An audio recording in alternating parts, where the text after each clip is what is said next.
Hi, I'm Mike from Ontario Speed Dating. I apologize if it's dark, but I don't care, because I got some things to say. The people, you gotta read, okay? You just have to read. Because there's a couple of things. Over the past few, I'm crossing the street, but over the past few days, people have been a little bit ridiculous. I've even had a ridiculous one where he just buys a ticket a couple of days before the sales closing date.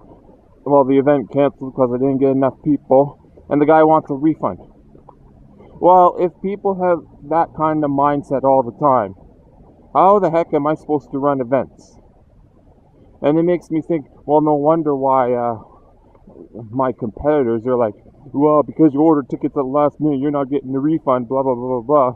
Well, the point with all of us speed dating companies or organizers, what we're trying to do is we're trying to bring people together to the point where there'd be more happy couples in the future. I mean, that is the entire goal of running these speed dating events. Okay?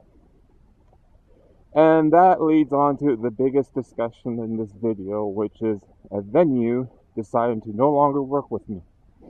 Yep, he called me a couple hours ago and just said that he's not going to work with me anymore. Why? Well, he also said to me that he had phone calls coming in, or maybe it was walk-ins, I don't know, but he said that a lot of people were inquiring about my events at the venue, and that's a no-no, okay? If you inquire about my events at any venue, you're not going to get a good answer, because it's all about the scheduling and how many people can buy a ticket, etc., etc., okay? If I can't sell enough tickets, I can't run an event at that venue. That's the way it goes with speed dating. I'm not going to have it where I sell, one or two tickets and run an event just of two people only. It's not going to work. It's going to even depress them, because then they'll not have a selection of people to choose from, if they even have any selection at all. Okay? So, please, don't ask the venue owner what the situation is about my event. Please don't ask the venue owner if tickets have been sold. Please don't ask the venue owner when the next actual event is running, because you are not going to get a good answer, if you get an answer at all. Because the answer to when is the event running depends on when I'm going to get enough people to actually run an event. Okay? So, please, even if you don't care about my events, I mean, you could at least care about somebody else's event that needs enough people for it to start, whether it's a speed dating event or not. Because if they're trying to run a series of events as well, and they can never start one because they never get enough people, whatever the event is, then eventually the venue owner in question for their events is going to treat them the same way as I just been treated. They'll be like, I'm not going to work with you anymore. People have been inquiring about it with me, yada, yada, yada. You know? So it's not just me, but yeah. So please, if you have any questions about the event, you can get a hold of me. You can go to my website, ontariospeeddating.ca. You can click on the contact section. You go to my ticket portal at buy.ontariospeeddating.ca. You click the envelope, and then there's a form there you can fill in, and you get a hold of me.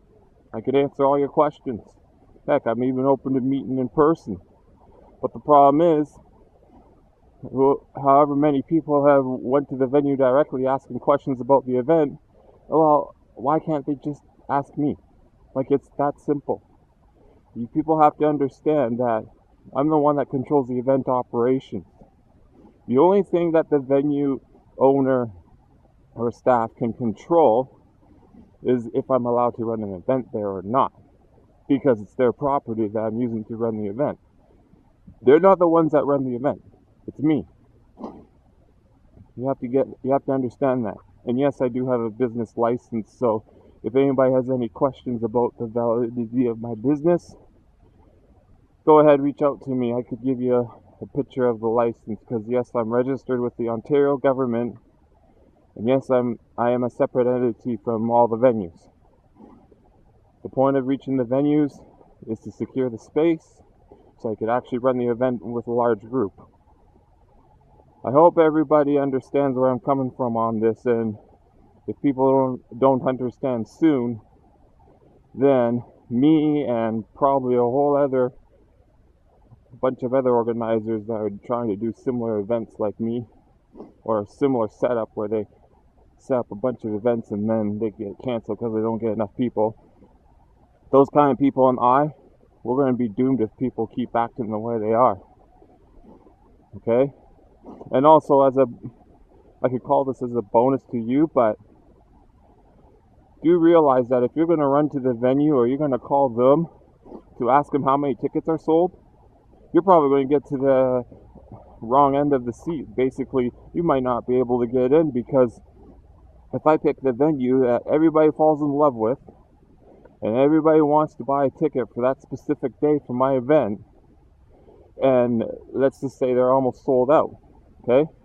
If they almost sell out and you go and ask the venue owner, oh, what's the situation with the event? Well, by the time you get off the phone, the last ticket could be sold out. You don't want that, do you? Imagine that. So please, reach out to me when you need help, when you need information like that, okay? Because the only thing that the venue owner can control with respect to my events is if I can use the event space or not. That's it. That's all he can control. Well, he could also control what part of the space I can use and for how long, but that's about it. That's the only involvement he would have with the event. I could say she if it's a female owner, but yeah. Just want you guys to understand that. Alright? Everything else with the event, except for the server serving drinks, well, I control the other operations of the event. So the only things they can control, I'm going to say it again, the only things they can control are, number one, if I'm allowed to run the event at that venue. Number two, for how long I can run the event there. Number three, for what space I'm allowed to use at the venue. And number four, well, whatever rules they have surrounding the stuff I use at their venue, because I'm dealing with their property. And also number five, the food and drink, because I don't do the food and drink directly. I pay the venue owner a set amount for the food and drink when the event runs, and then they have their servers dish out the food and drink. So I just want you guys to understand that again. I'm going to say it one more time because people are really screwed. I don't want any more people acting screwed. So I'm going to say it again. Venue owners can only control if I'm allowed to run an event at that venue. Okay? They can control how long I could run it for. They can control what space I'm allowed to use. And they can control that kind of thing. And they can also control the food and drinks, because they're going to be the ones that serve it when I pay them at the start of the event. So I hope after me ranting about all this, people are going to understand a little more. And until people understand, I don't know how any of us people in the gig industry are going to survive. That's all I have for now. Bye-bye.